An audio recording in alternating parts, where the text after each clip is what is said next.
Good day mga bossing, for today's video mga bossing, tuturuan ko pa kayo ng tamang pag-deposit dito para ensure talagang papasok yung mga deposit nyo mga bossing.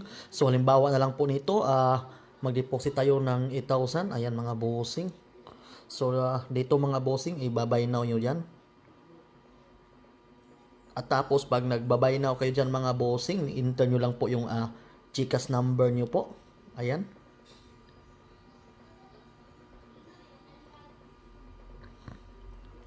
Ayan mga bossing, pasok kayo sa inyong GCash. Tapos mga bossing, ito. Ko-confirm nyo yan mga bossing. Tapos yung code mga bossing na makikita nyo sa cellphone nyo.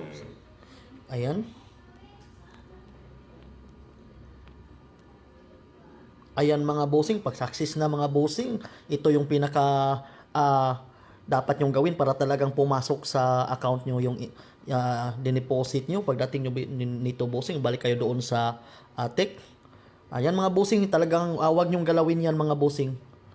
Wag nyo pong gagalawin yan hanggang hindi po nag-successful.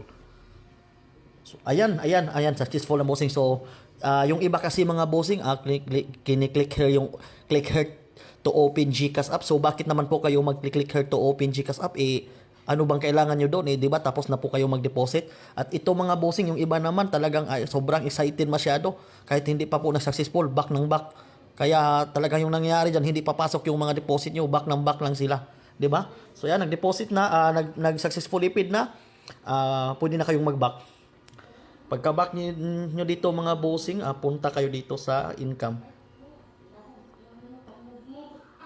Ayan mga bossing, successful. Ito na po siya, release time bukas.